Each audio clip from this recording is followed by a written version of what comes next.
I'm Marcus, 38. The man people call steady. Not flashy. Not loud. Not the type to start a fight, but definitely not the type to back down from one either. I grew up in Ohio, built a quiet life in Denver, and married the woman I thought I'd grow old with, Emily. 10 years together. Nothing dramatic, nothing broken, or so I believed. Routine dinners. Shared bills. Weekend errands. A marriage that felt stable.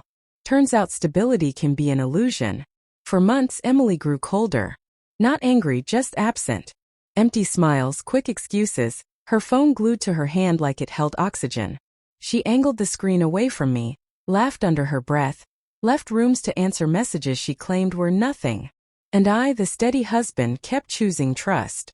But trust only works when both people protect it. Everything shifted on a quiet Sunday afternoon. I went to grab my charger from her car. When I opened the driver's door, her phone, wedged between the seat and console, lit up. "Tell Marcus," I said, high face with tears of joy. From someone saved as T. Before I could look away, another message appeared. "He still think he the man of the house?" My stomach didn't drop. My hands didn't shake. It was colder than that. A silent clarity like untouched snow before the first footprints. I didn't unlock her phone. I didn't storm inside. I just walked in, plugged in the charger, sat on the edge of our bed, and finally let myself see. The late nights. The sudden gym obsession. The irritation. The way she flinched when I walked in the room. By dinner I knew. By bedtime I accepted it. By morning I had a plan. Emily wakes up early on Mondays. I watched her get ready, her makeup heavier. Her eyes avoiding mine like contact would break her facade. "Long day today?" I asked. "Yeah.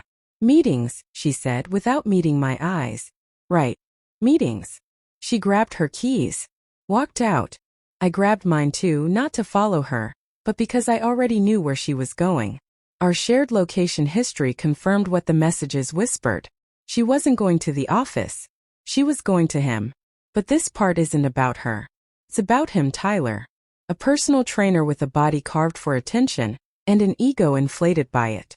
The type who flexes in car mirrors, talks too loud, and thinks sleeping with married women earns him stripes. And apparently he thought mocking me was funny. I reached his gym at 6:45 a.m., 15 minutes before opening. The cold morning air felt like steel in my lungs. I leaned against my truck. Calm. Still. Done. At 6:58, Tyler rolled in, music blasting, confidence spilling out before he even stepped out. Sleeveless hoodie. Smug grin. A man who thought he'd won something. He didn't recognize me at first. Not until he got close. "Marcus," he said, smirk dimming. "Didn't expect to see you here." "I know," I replied. "We should talk." He tried to play relaxed. "Look man, whatever you think happened. You texted my wife." I cut in quietly. "About me. About my home. So let's skip the lies." His jaw tightened, but he kept the bravado alive. "Hey, if she wanted something different, that's not on me. That's on you." There it was, the arrogance. I stepped closer. Not threatening. Just close enough that he couldn't escape my eyes. "You think mocking another man makes you strong?" I said. "You think sleeping with someone's wife makes you valuable?" His smirk twitched. "You didn't get chosen," I continued. "You got used. She wanted attention. And you were convenient." His face flushed. "I'm not here to swing. I'm not here to yell. I'm here to give you clarity," I said. "I'm done with her. Completely. She'll learn that today." I let that settle. "But you're never saying my name again. The next time you disrespect me, I won't choose talking. And I don't warn twice." Something in him broke. The ego drained out. His shoulders slumped. "Yeah, all right," he muttered. "Good," I said. "Go open your gym. No punches. No shouting. Just the truth delivered quietly. The one thing men like him can't handle." I drove home. Emily stood in the kitchen, dressed for the man she thought she was seeing. She froze when she saw me. "You're home," she whispered. "Yeah," I said. "And you're not going to work today." She opened her mouth to lie. I raised a hand. "Save it." "I know. And I'm done." Her face crumpled. Not from losing me, but from losing the comfort she assumed I'd always provide. "I'm leaving for a while," I said, grabbing my keys. You'll get papers soon. She reached out.